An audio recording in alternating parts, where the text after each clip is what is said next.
Hello, Namaskar. This is Neeraj here, and welcome back to my channel, Neeraj Shah, Stock Analyst. So, in today, we would, as I told you, that we would be discussing some event which happened in the past, historical event in the financial market, and what we can learn from it. So, today we will be discussing Asian financial crisis, which happened in 1997. So what are the causes of that? What were the causes? What were the implications? And how it came to an solution was there, and what we can learn from that crisis in today's scenario. So basically, it happened that Asian financial crisis was also called Asian contagion because it was a sequence of currency devaluations. This began in 1997, in July 1997 to be precise. Actually, the crisis started when the Thailand government, in Thailand government had their currency, Thai Baht, it was pegged to US dollar. Pegged in the sense it was in a fixed rate. So, it was not the market force rate.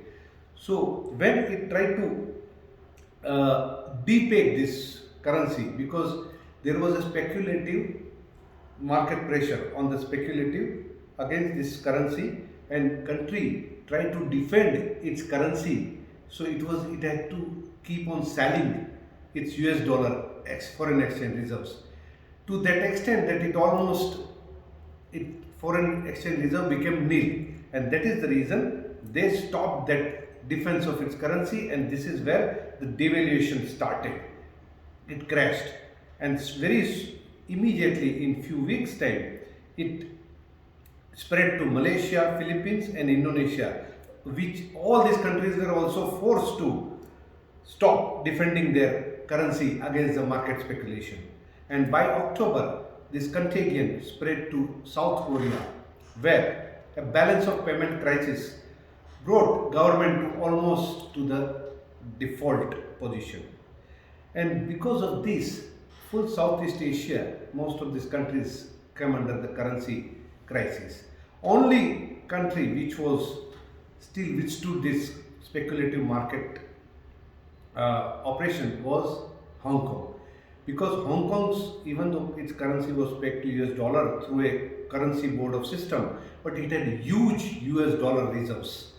So that financial backing was so much that even despite of the market speculation and good fundamental economics, that it survived. Its currency didn't collapse.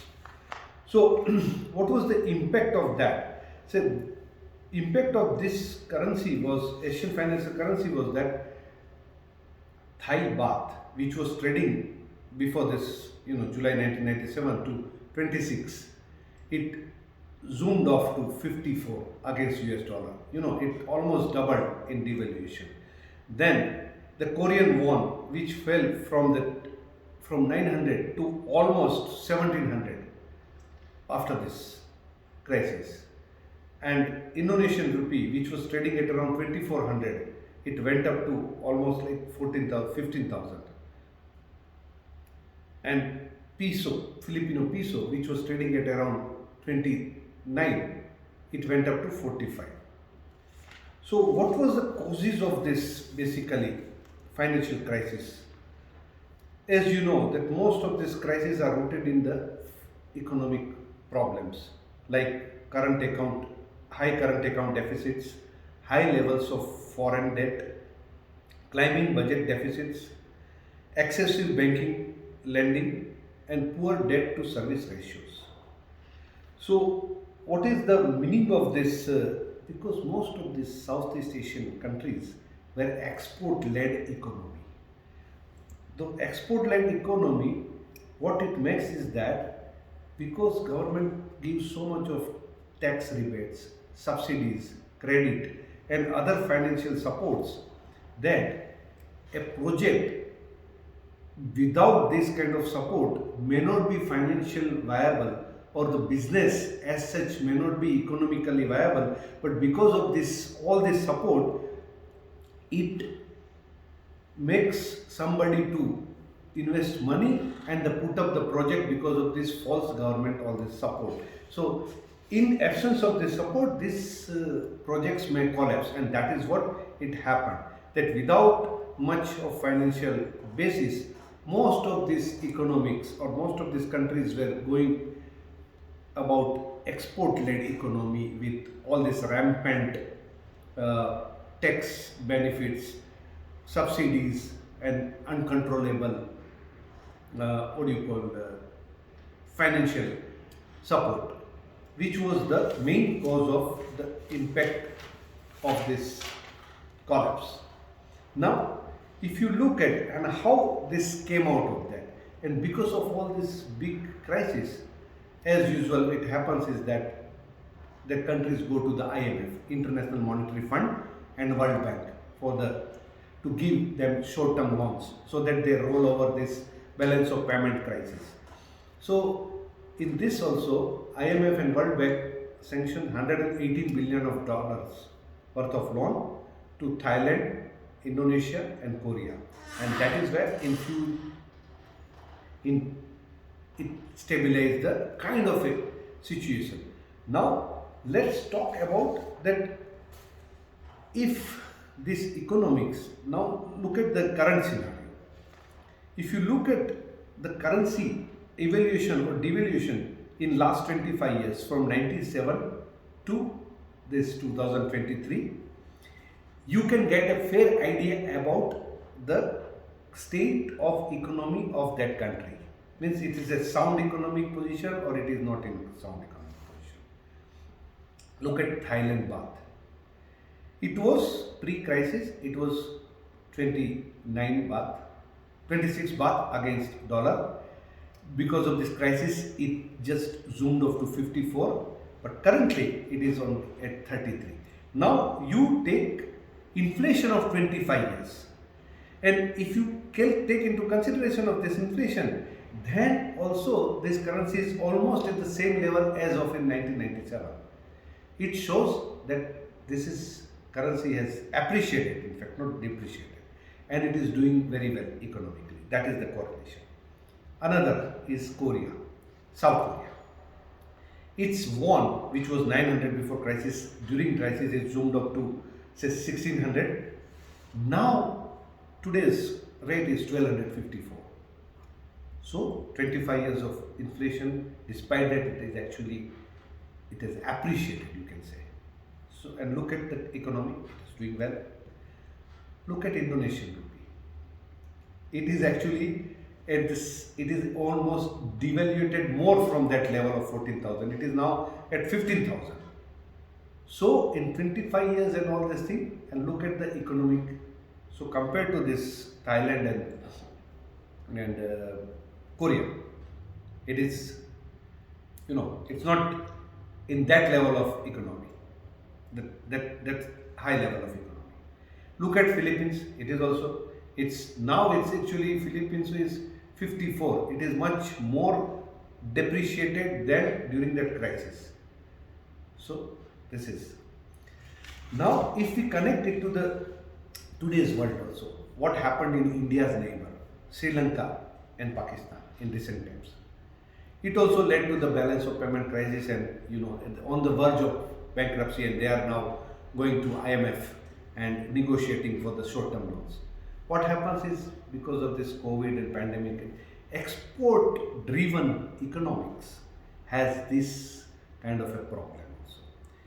In case of something like black swan event, like COVID pandemic, it was a black swan event, means once in 100 years or something unexpected, nobody can even imagine. Then this geopolitical tension like Ukraine conflict, Russia conflict.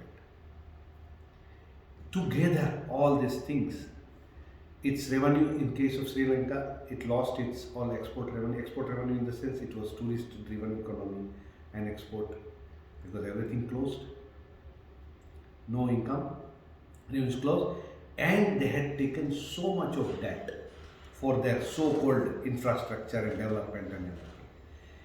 This debt-driven economy, it was a leveraged economy, which led them to this crisis. So it happens that if suddenly you are giving too much of leverage and export driven, then in case of something going wrong, your currency just collapses, and because of that you have to repay this foreign currency by double triple money. In the sense, even if it's $100 only, but before if you had to pay with say 50 rupees, but that in case of it 50 become 100, then you require more money to repay the same amount of.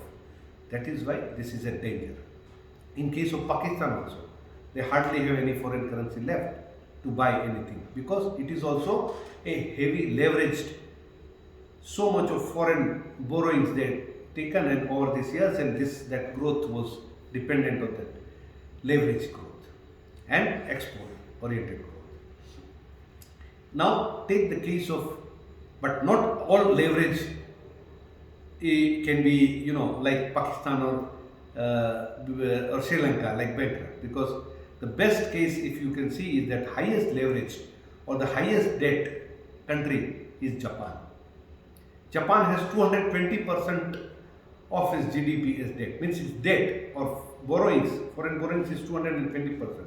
So for $1 of Japan's GDP, it has taken loan of $2.2 from the foreign. So it has to repay that $2.2. Look at the next example is USA. 110% leverage, means it has 110% of its GDP as a debt. So why it doesn't happen, still they are the biggest financially developed and the developed country, because of their foreign currency, because of their currency as reserve currency of the world. So Japanese yen is part of the international basket of currency. It is accepted. US dollar is the main international currency basket. Euro is basket of currency. Pound is that basket of currency. So you can be leveraged if you are the leader or the developer with your currency, your currency as the national currency accepted in the world as a kind of an international reserve currency.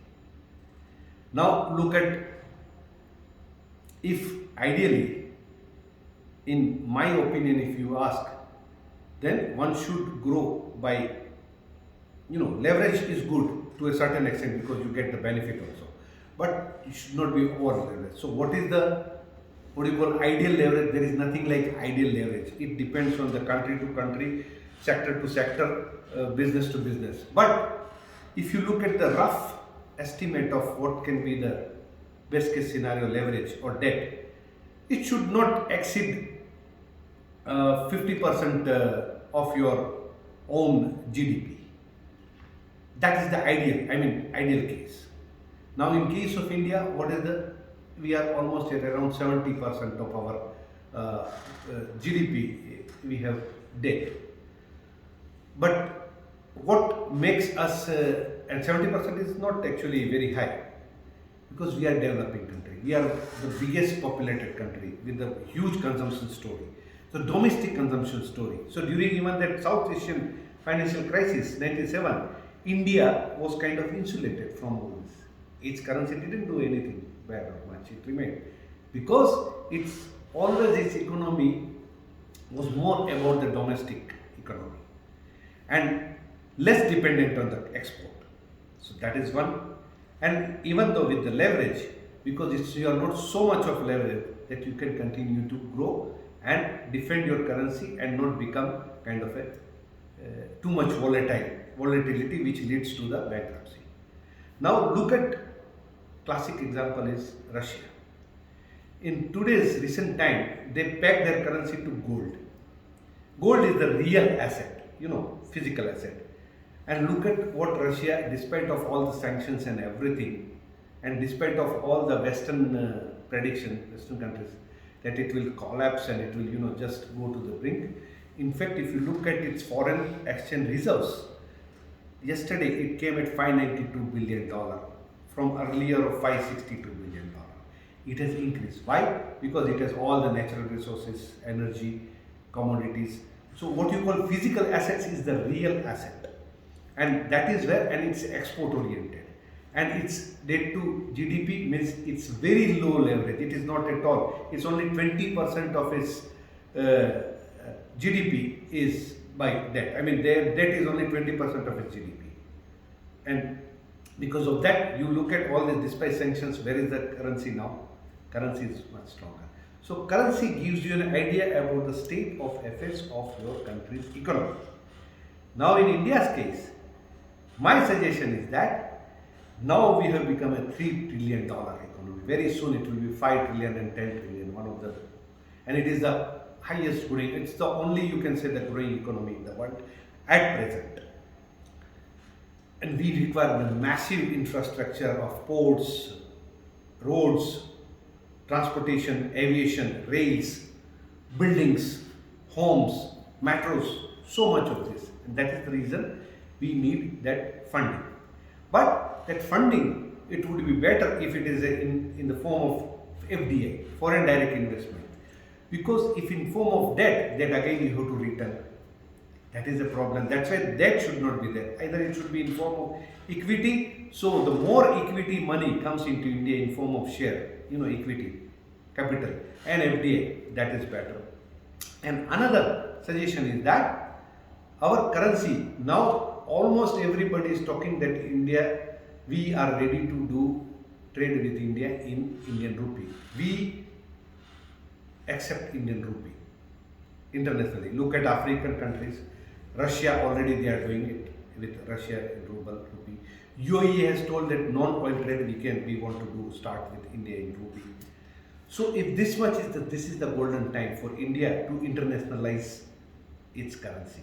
Because once you become international currency or part of that basket, you know what? You can go away with murder, like in case of Japan and in USA.